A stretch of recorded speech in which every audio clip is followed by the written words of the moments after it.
Hello students, welcome back to maths class 10th। आप सबको पता है मैंने आप लोगों के लिए linear equation in two variable start किया था और उसमें आपको बताया था कि लीनियर इक्वेशन को सॉल्व करने के 3 मेथड्स होते हैं। इसके लिए 2 इक्वेशंस की जरूरत होती है और उन दोनों इक्वेशंस को सॉल्व करके हम लोग बनाते हैं कि आगे हम कैसे उसको सॉल्व करके एक्स और वाई का वैल्यू निकाल सकते हैं। तो आज देखिए मैं आपको बुक वाइज क्वेश्चंस करवाने जा रहा हूं। ये हमारे पास पहला एक्सरसाइज है linear equation in two variables का, pair of linear equations in two variables, और ये पहला एक्सरसाइज है एक्सरसाइज 3.1। आप इनको देख लीजिए गौर से। आप चाहें तो वीडियो को पॉज करके इन क्वेश्चंस को लिख भी सकते हैं अपने कॉपी में और बाद में बना भी सकते हैं। तो एक्सरसाइज 3.1 जो वर्ड प्रॉब्लम से स्टार्ट हो रहा है। तो देखिए हम किसी भी वर्ड प्रॉब्लम को कैसे सॉल्व करते हैं, इसके लिए क्वेश्चन को समझना बहुत जरूरी होता है। जैसे अगर हम क्वेश्चन नंबर 1 की बात करें, Aftab tales his daughter 7 years ago I was 7 times as old as you were then. Also 3 years from now I shall be 3 times as old as you will be. Represent this situation algebraically and graphically. आपको यहाँ equation बनाने को कहा जा रहा है। अब देखिए कि क्वेश्चन क्या है और इसको हम कैसे बनाएंगे। तो क्वेश्चन को हम लोग बारी बारी से पढ़ते हैं।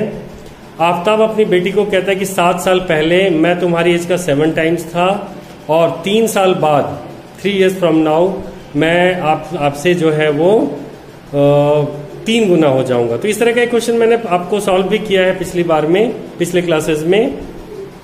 ये जो एज टाइप क्वेश्चन होते हैं, तो शायद ये क्वेश्चन मैंने आपके लिए पूरा सॉल्व किया था इस तरह का। तो आप देख लीजिएगा कि ये कैसे हो रहा है। और चलिए मैं आपके लिए क्वेश्चन बना देता हूं कि ये क्या है। जैसे इसमें 2 लोग इन्वॉल्व हैं इस टाइप के क्वेश्चन में, एक आफ्ताब और एक उसके डॉटर। तो देखिए हम क्या करेंगे, लेट करेंगे। क्वेश्चन क्या है हमारे पास में, उसको देखते हुए हम लेट करेंगे कि let Aftab's age be x year. Age मतलब present age. Let Aftab present age be x years and his daughter age B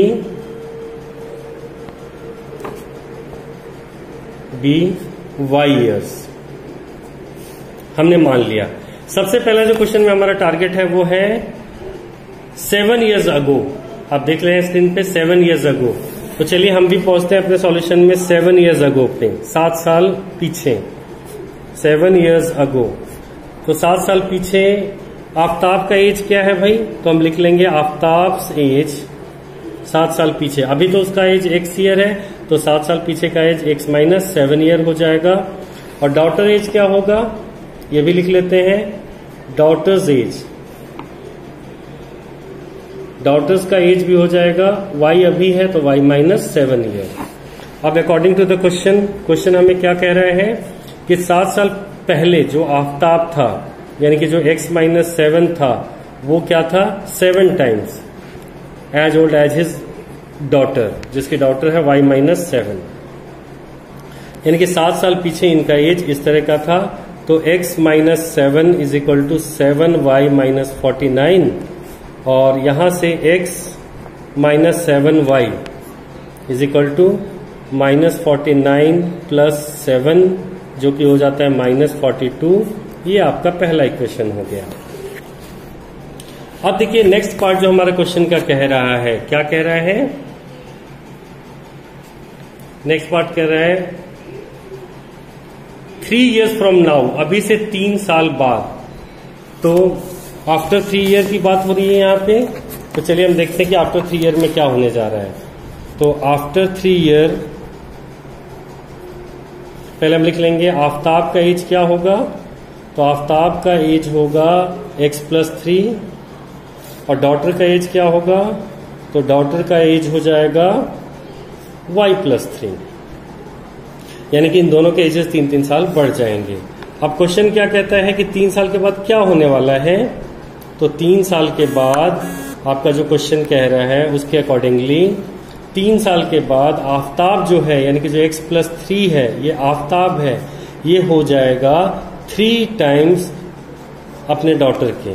तो डॉटर है उसकी y प्लस 3, यहां से इसका इक्वेशन प्रॉपर बना लेंगे, x plus 3 is equal to 3y plus 9। तो x minus 3y is equal to 9 minus 3 यानी कि 6। तो x minus 3y is equal to 9 minus 3 6 यानी कि 6 हो जाएगा।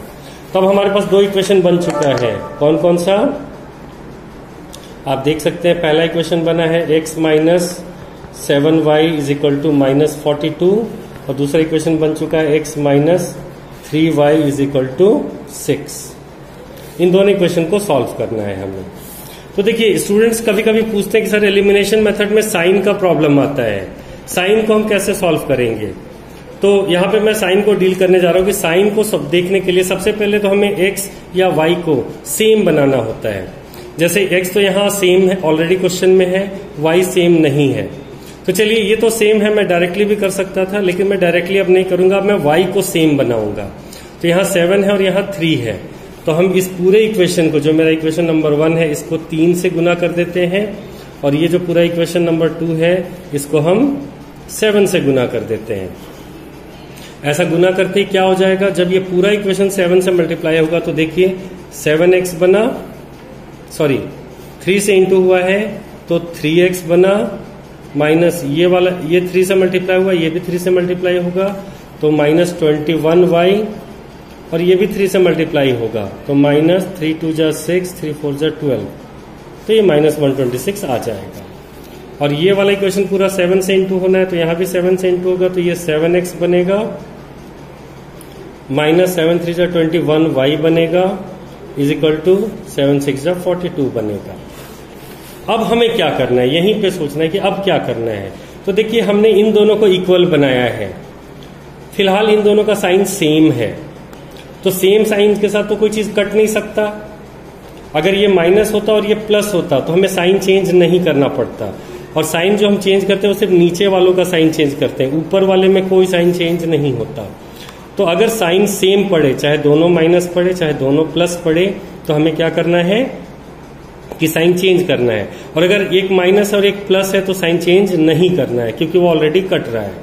तो देखिए यहाँ पे हम साइन चेंज करना है हमें, तो जब चेंज होगा तो सबका चेंज होगा और अगर सेम रहेगा तो सबका सेम रहेगा।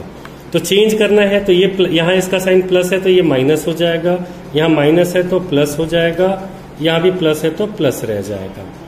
तो जब हम साइन चेंज करेंगे तो लिखेंगे सब्ट्रैक्टिंग, ये लिखना बहुत जरूरी है। साइन चेंज करेंगे तो सब्ट्रैक्टिंग, और चेंज नहीं करेंगे तो क्या लिखेंगे, तो लिखेंगे एडिंग।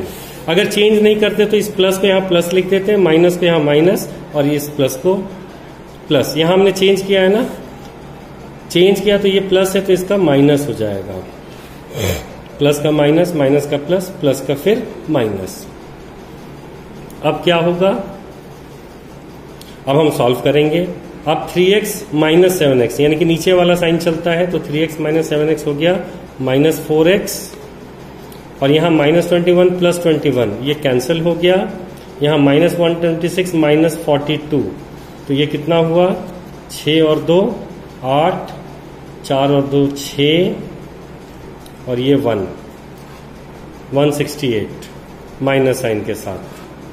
अब अगर हम इसका माइनस से माइनस कैंसिल कर दें तो हमें x इज इक्वल टू मिलने जा रहा है 168 अपॉन में 4, तो 4 4 जा 16 4 2 जा 8 42 ईयर्स। x क्या था, x था आफ्ताब का एज, यानी कि आफ्ताब का एज आ गया है 42 ईयर्स। और इसी x का वैल्यू अगर हम इस किसी इक्वेशन में पुट कर दें, जैसे इसमें पुट कर दें या इसमें पुट कर दें, तो हमें y मिल जाएगा। तो ये सब चीज आपको सिखाया गया है, आप इसके अकॉर्डिंगली जो सिखाया गया उसके अकॉर्डिंगली आप पुट करके वैल्यू निकाल लेंगे। तो कोई भी वर्ड प्रॉब्लम हो उसको इसी तरीके से बनाया जाता है। आइए अब हम लोग देखते हैं कि आगे और कोई क्वेश्चन वर्ड प्रॉब्लम का होगा तो वो किस तरीके से बनाया जाएगा। तो कोई भी वर्ड प्रॉब्लम हो उसको सॉल्व करने के लिए x और y तो हमें लेट करना पड़ता है, और जो हम लेट करते हैं वो according to the question let करते हैं। जैसे अगर हम इसी 3.1 एक्सरसाइज का दूसरा क्वेश्चन देखें, question number 2, the coach of a cricket team buys 3 bats and 6 balls for 3900। यहाँ पे बैट और बॉल का बात किया जा रहा है, और 3 बैट 6 बॉल 3900 का है। Later she buys another bat and 3 more balls of the same kind for 1300. Represent the situation algebraically. तो देखिए क्वेश्चन आपको क्या कह रहा है, यहाँ पे हमारे पास बैट और बॉल का बात हो रहा है। तो बैट और बॉल के केस में हम लोग क्या करने वाले हैं, हम उनके प्राइसेस को लेट कर लेंगे।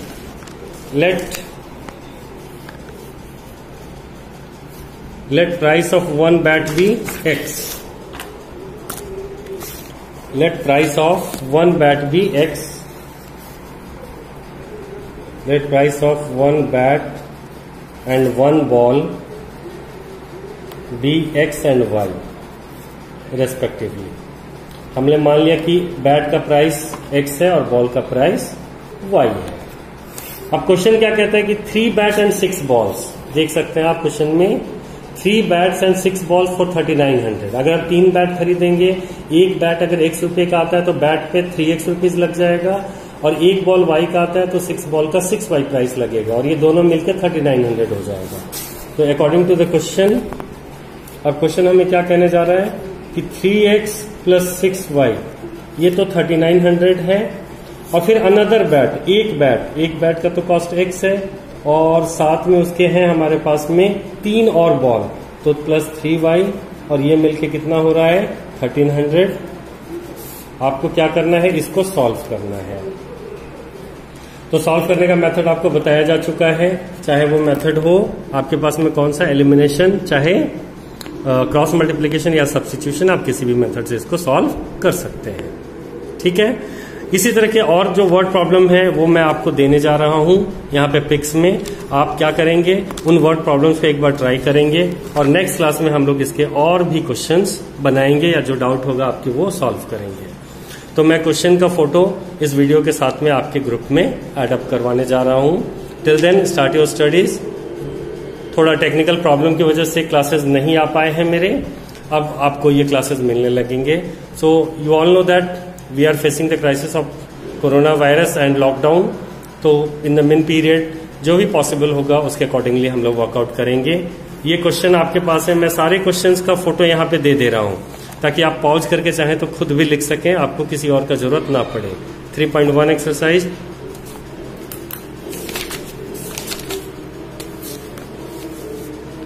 ये 3.2 एक्सरसाइज है, आप चाहें तो पॉज करके लिख सकते हैं।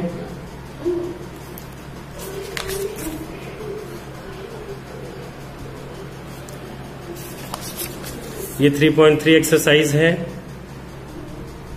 यहाँ भी बेसिक क्वेश्चंस हैं जो किसी भी मेथड से आप बना सकते हैं, और वर्ड प्रॉब्लम्स हैं जिनको आप किसी भी मेथड से बना सकते हैं। ये वर्ड प्रॉब्लम्स हैं, तो आप इन वीडियो को चाहे तो आप बीच में पॉज करके इन क्वेश्चंस को लिख सकते हैं। 3.4 एक्सरसाइज, मैं चाहूंगा you should try all this questions.